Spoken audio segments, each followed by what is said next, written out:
To Rishabh sir classes. आपने पिछले 2 हफ्ते से देखा होगा मेरी क्लास कोई नहीं आई है, मैं थोड़ा बिजी था। अब वैसा कोई प्रॉब्लम नहीं आएगा, मैं अपना सारा काम निपटा चुका हूँ, तो डेली बेसिस वीकली बेसिस पे आपकी क्लासेस आती रहेंगी। हमने पिछला जो मिस किया है 2 वीक में उसको कंपनसेट करने के लिए मैं डबल क्लासेस अभी आपके 2 वीक तक लूँगा, ठीक है। तो ये हम फिजिक्स की सीरीज की कंटिन्यूटी में पढ़ रहे हैं। लास्ट जहाँ तक मुझे याद है हमने मिरर के बारे में किया था कि मिरर में रिफ्लेक्शन किस तरह की होती है, कहाँ कहाँ होती है और मिरर की यूज़ क्या है, ये हमने लास्ट किया था। आज एक छोटा सा टॉपिक बचता है रिफ्लेक्शन का, उसके बाद रिफ्लेक्शन शुरू करेंगे, उसको कवर करते हुए आगे बढ़ते हैं।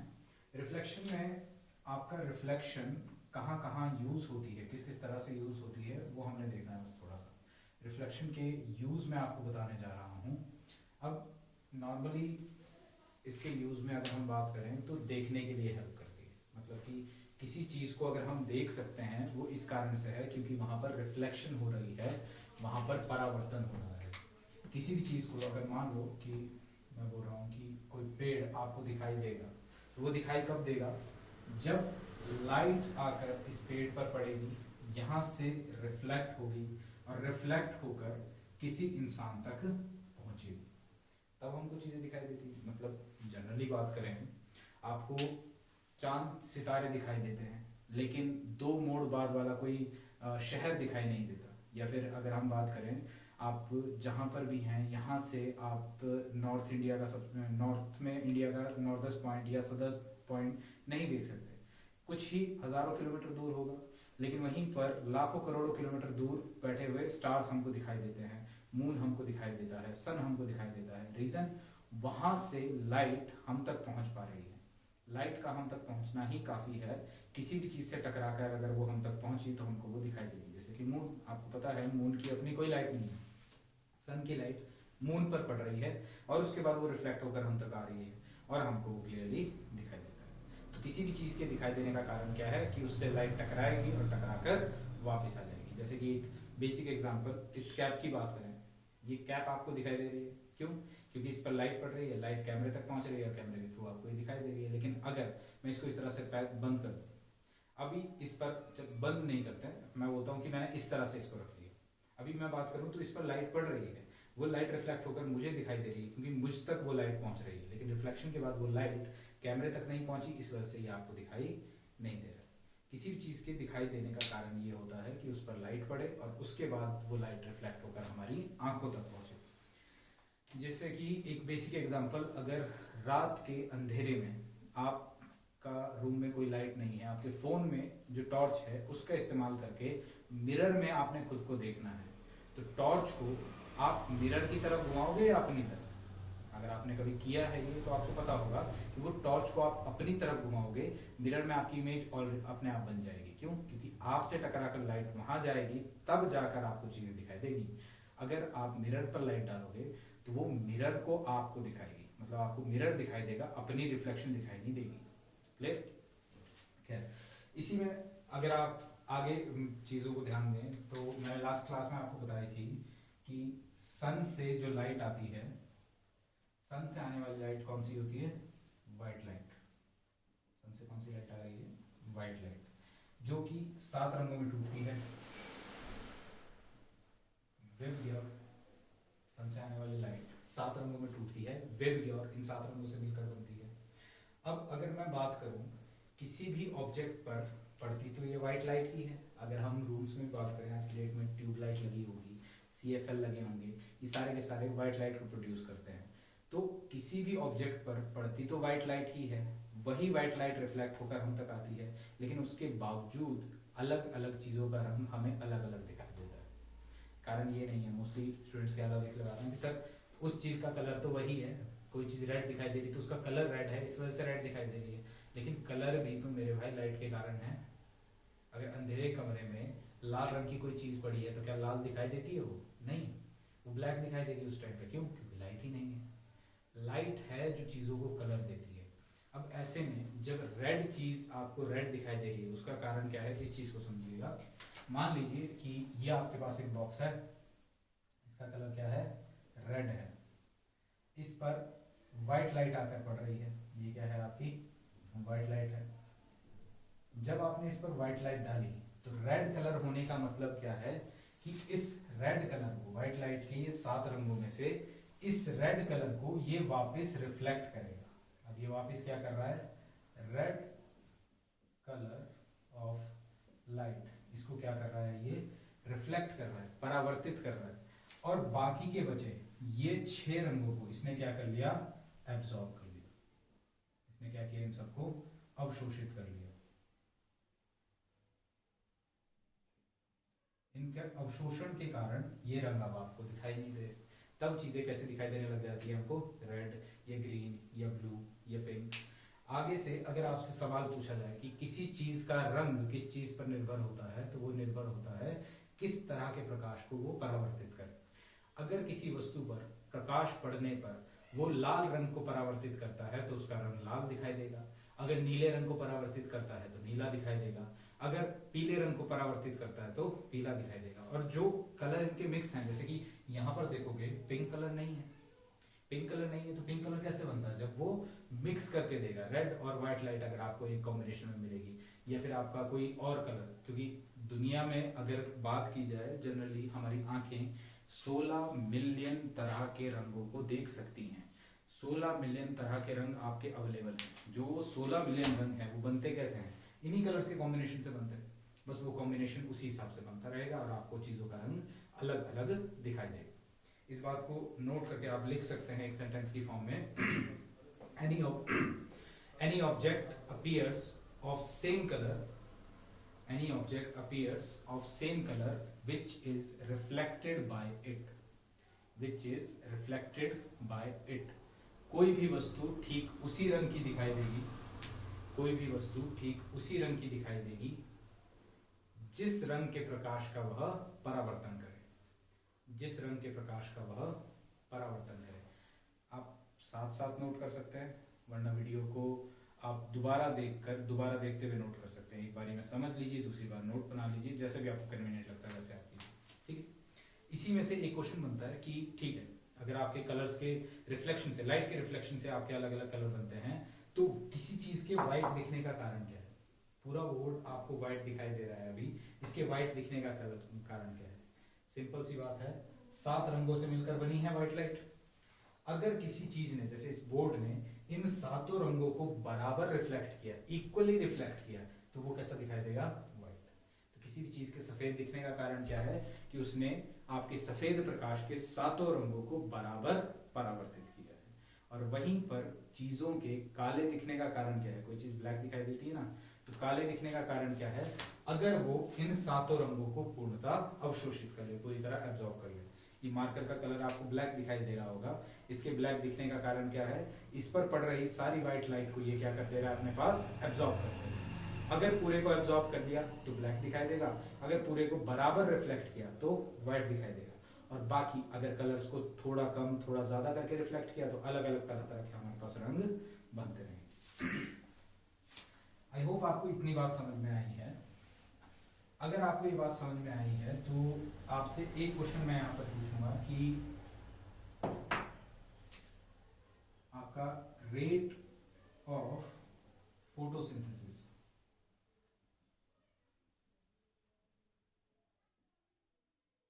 प्रकाश संश्लेषण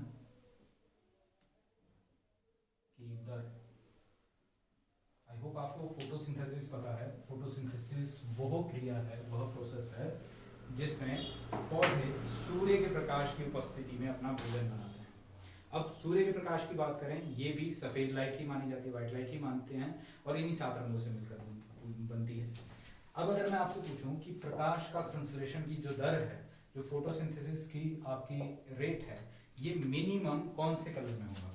अगर इसकी बात करें कि मिनिमम कौन से कलर की प्रेजेंस में होगा, तो रेट ऑफ फोटोसिंथेसिस मिनिमम होता है ग्रीन कलर की प्रेजेंस में।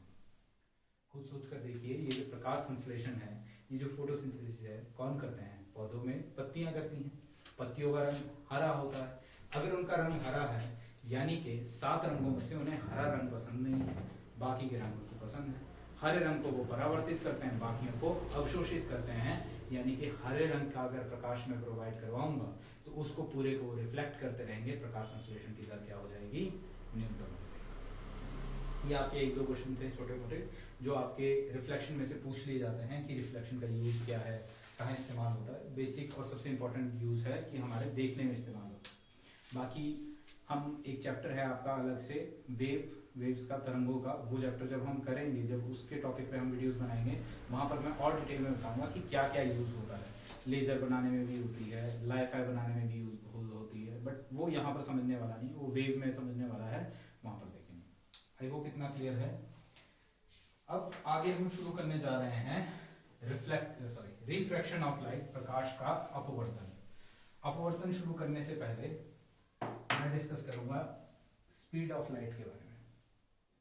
स्पीड ऑफ लाइट, प्रकाश की चाल। बचपन से पढ़ते आए हैं, बहुत बार पढ़ा है कि स्पीड ऑफ लाइट कितनी है। स्पीड ऑफ लाइट को सबसे पहले तो डिनोट करते हैं c से। स्पीड ऑफ लाइट कितनी है? 3 × 10⁸ मीटर पर सेकेंड। इस मीटर को अगर किलोमीटर में कन्वर्ट करो तो क्या बन जाएगा? 3 × 10⁵ किलोमीटर पर सेकेंड। और यहीं पर अगर 10 की पावर 5 की मैं बात करूं, 10 की पावर 5 क्या होता है? 10 की पावर 5 होता है मेरे भाई लाख। 10 की पावर 5 क्या होता है? लाख। तो इसी को कैसे लिख सकता हूं मैं?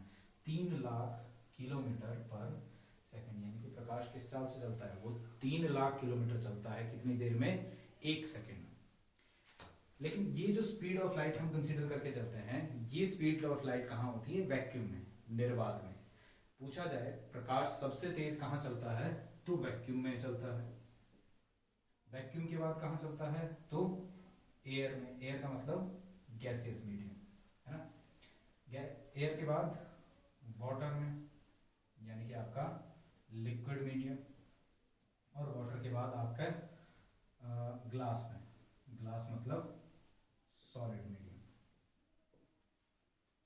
हिंदी में बात करें तो प्रकाश सबसे तेज चलता है निर्वात में, उसके बाद चलता है वायु में यानी कि गैसीय अवस्था में, उसके बाद चलता है जल में यानी कि पानी में, और उसके बाद चलता है कांच में यानी कि ठोस में। कांच, ठोस में। अब मैं प्रकाश की चाल आपको इस तरह से क्यों बता रहा हूं? क्योंकि यहां से दो डेफिनेशन बनती हैं। एक बनता है रेयर मीडियम,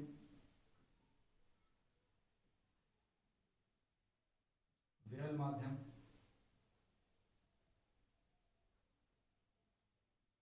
और एक बनती है डेंसर मीडियम,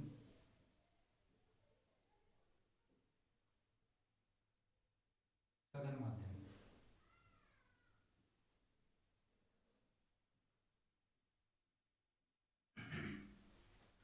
अगर रेयर मीडियम की बात करें, विरल माध्यम की बात करें, तो रेयर मीडियम कौन सा होता है? जहां पर प्रकाश की चाल कम हो। जिस भी माध्यम में, सॉरी कम नहीं, ज्यादा, जिस भी माध्यम में प्रकाश की चाल आपकी अधिक पाई जाएगी। आपके ना जब भी कंपैरिजन में होता है, सिर्फ तभी हम बता सकते हैं कि कौन सा मीडियम आपका रेयर है, कौन सा डेंसर है, कौन सा विरल है, कौन सा सघन है। जहां प्रकाश की चाल ज्यादा होगी वो कहलाएगा आपका विरल माध्यम, जहां प्रकाश की चाल कम होगी वो कहलाएगा आपका सघन माध्यम। प्रकाश की चाल कैसी होगी? कम होगी। तो ये जब भी आप विरल या सघन माध्यम आपसे पूछा जाए कि कौन सा विरल माध्यम है, कौन सा सघन माध्यम है, तो उसके लिए न्यूनतम आपके पास 2 माध्यम आवश्यक है। जैसे कि ये अगर हम बात करें, 4 मीडियम यहाँ पर लिखे हुए हैं। अगर मैं वैक्यूम और एयर की बात करूं, अगर मैं निर्वात और वायु की बात करूं, वैक्यूम में स्पीड ऑफ लाइट क्या है? मैक्सिमम है। स्पीड ऑफ लाइट, प्रकाश की चाल क्या है? अधिक है। प्रकाश की चाल जहां अधिक है उसको क्या बोला जाएगा? विरल माध्यम, रेयर मीडियम। और एयर में अगर हम बात करें, वायु में बात करें, तो प्रकाश की चाल क्या है? कम है। आपकी स्पीड ऑफ लाइट क्या है? कम है, तो सघन माध्यम, डेंसर मीडियम। यानी कि वैक्यूम क्या हो गया? वैक्यूम आपका रेयर मीडियम है, एयर आपका डेंसर मीडियम है। वहीं पर अब मैं अगर एयर और वाटर की बात करूं, वायु और जल की बात करूं, तो वायु में प्रकाश की चाल अधिक है और जल में प्रकाश की चाल कम है। यहाँ प्रकाश की चाल अधिक है तो कैसा बन गया? ये रेयर मीडियम बन गया, और यहाँ पर कम है तो ये क्या बन गया? Denser medium. इसी एयर को मैंने डेंसर मीडियम भी कहा, इसी को मैंने रेयर मीडियम भी कहा। इसी को सघन भी बोला और इसी को विरल भी बोला। ये किस चीज पर निर्भर करेगा? प्रकाश की चाल पर। यहाँ ये किस चीज पर निर्भर करेगा कि मैं किसके कंपैरिजन में बात कर रहा हूँ। एयर का कंपैरिजन वैक्यूम से करूंगा, अगर हवा का कंपैरिजन मैं निर्वात से करूंगा तो ये सघन माध्यम है, यहाँ चाल कम होगी। लेकिन वहीं एयर का कंपैरिजन वाटर से करूंगा, आपका वायु का कंपैरिजन जल से किया जाएगा, तो ये विरल माध्यम है, यहाँ प्रकाश की चाल अधिक होगी। क्लियर? आई होप आपको ये चीज समझ आई हो, क्योंकि अब जो हमने टॉपिक पढ़ना है प्रकाश का अपवर्तन, वहां पर इसका इस्तेमाल किया जाएगा। आई होप इतना आपने नोट कर लिया है, नहीं किया है तो वीडियो को पॉज कीजिए और नोट कीजिए इस चीज को। ठीक,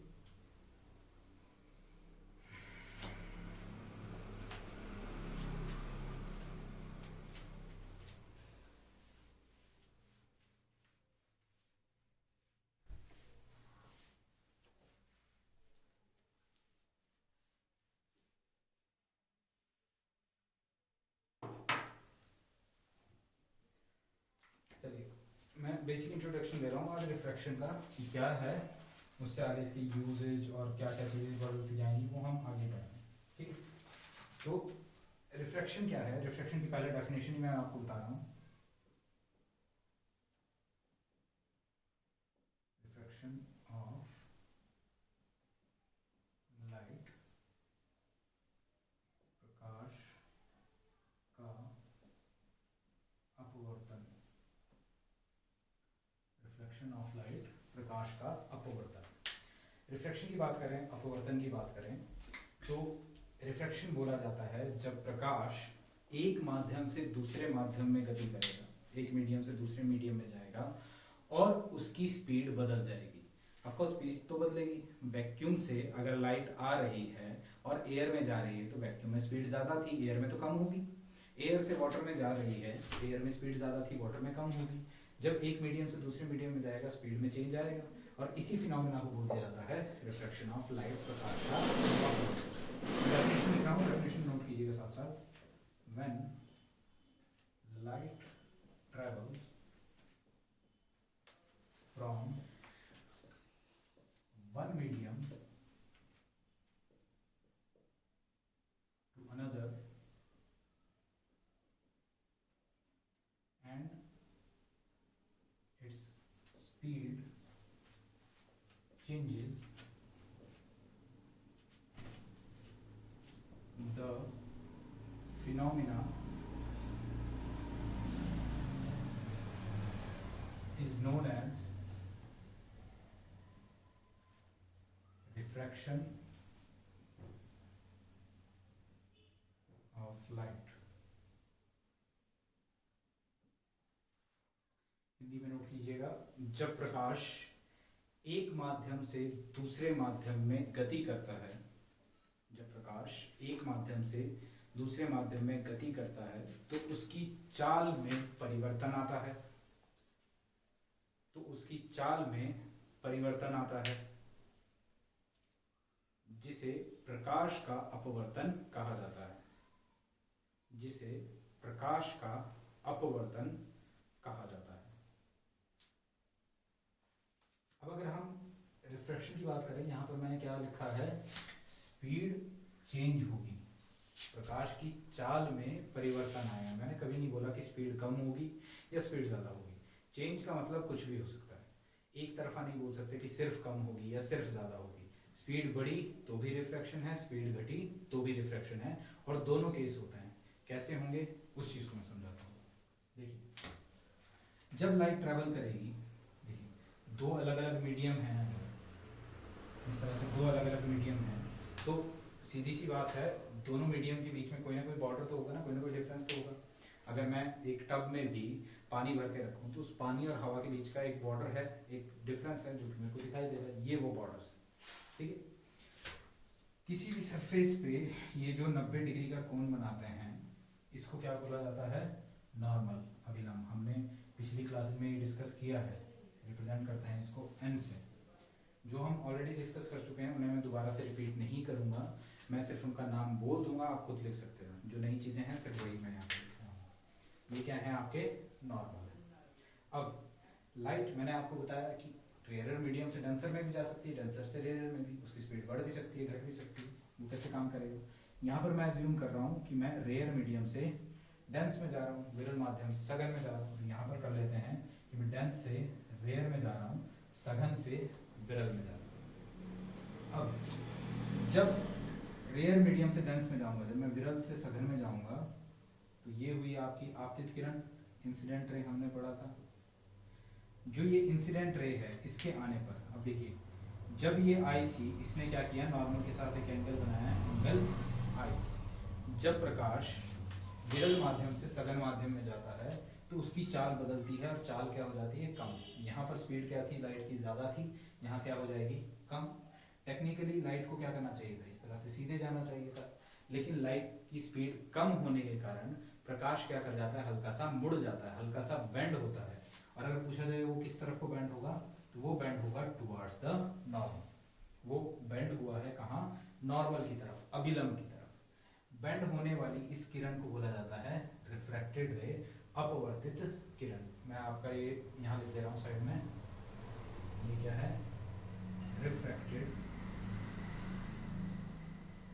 रे, अपवर्तित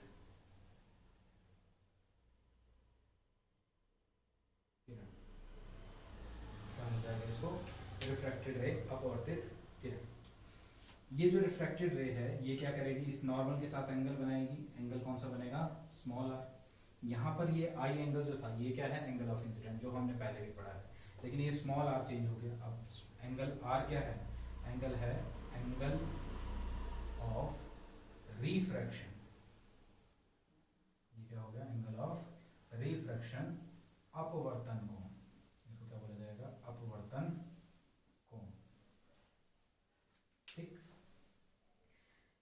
अब जब विरल माध्यम से सघन माध्यम में जाएगी, तब ये प्रकाश मुड़ेगा किसकी तरफ, अभिलंब की तरफ। अब बात करते हैं कि जब सघन माध्यम से विरल माध्यम में जाएगा, जब आपके डेंसर मीडियम से रेयर मीडियम में ट्रेवल करेगा, ये जो आपकी आने वाली किरण है, इसको क्या बोला जाएगा, इंसिडेंट रे। इंसिडेंट रे कितने डिग्री का, सॉरी, क्या एंगल का नाम होगा, एंगल ऑफ इंसिडेंट, आपतित कोण। टेक्निकली लाइट को क्या करना चाहिए था, इस तरह से सीधे जाना चाहिए था, लेकिन आपकी जब सघन माध्यम से विरल माध्यम में जाएगी तो इसकी चाल बढ़ेगी। चाल बढ़ने के कारण ये बेंड करती है, ये मुड़ती है अवे फ्रॉम द नॉर्मल। जो आपका ये अभिलंब है, आपका ये जो नॉर्मल है, इससे दूर की तरफ को हटती है, और यहाँ पर ये वाला एंगल बन जाता है आपका angle I, sorry angle R, अपवर्तन कोण, angle of refraction. I hope आपको इतनी बात समझ में आई होगी। ये आपकी रिफ्रैक्टेड रे है, ये भी आपकी रिफ्रैक्टेड रे हो गई, ये आपकी इंसिडेंट रे है, ये एंगल आई, ये एंगल आर, ये एंगल आई, ये एंगल आर। क्लियर। अब रिफ्रैक्शन में याद रखिएगा, जब लाइट एक मीडियम से दूसरे मीडियम में जा रही है तो उसकी स्पीड चेंज होती है, उसकी वेवलेंथ भी चेंज होती है, लेकिन उसकी फ्रीक्वेंसी और उसकी जो कलर है वो कभी भी चेंज नहीं होगा। लाइट का एक मीडियम से दूसरे मीडियम में जाने पर स्पीड चेंज होगा, यहीं पर मैं लिख दे रहा हूं, वेवलेंथ, जिसको तरंग दैर्घ्य कहा जाता है, ये भी बदल जाएगा। लेकिन एक माध्यम से दूसरे माध्यम में जाने पर उसकी फ्रीक्वेंसी और कलर में कोई चेंज नहीं आएगा, उसकी आवृत्ति और रंग नहीं बदलेंगे। इस बात को आई होप आप याद रखें। ठीक है, आज के लिए हम इतना ही करेंगे। रिफ्रैक्शन के लॉज क्या क्या हैं, कैसे कैसे ये काम करता है, क्या क्या इसके एग्जांपल्स हैं, क्योंकि एग्जाम में मैंने पहले भी आपको बोला है कि एग्जांपल के क्वेश्चन ज़्यादा पूछे जाते हैं कि ये पर्टिकुलर फिनोमिना हो रहा है, इसका एग्जांपल क्या है, या फिर एग्जांपल दे देंगे कि ऐसा पर्टिकुलर हुआ है, ये किस चीज़ का उदाहरण है। उसके क्वेश्चन ज़्यादा बनते हैं, तो हम एग्जाम्पल और लॉज जो इसके हैं उसको अगली क्लास में पूरा करेंगे। आई होप आपको क्लास पसंद आई हो। आपके डाउट्स के लिए आपको टेलीग्राम चैनल पर मुझसे कांटेक्ट कर सकते हैं, लिंक आपका डिस्क्रिप्शन में है।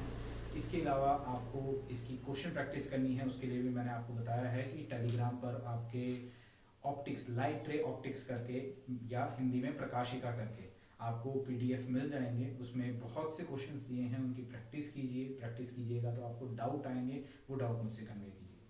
ठीक है, और कोई जानकारी चाहिए या और कोई आपकी तरफ से सजेशन है तो नीचे टेलीग्राम का आपको लिंक मिल जाएगा डिस्क्रिप्शन बॉक्स में। और अगर आपको मेरी वीडियो पसंद आई है, प्लीज़ इसे ज़्यादा से ज़्यादा शेयर कीजिए ताकि उस हर एक स्टूडेंट तक ये पहुंच सके जिसे मुझसे पढ़ने की इच्छा है।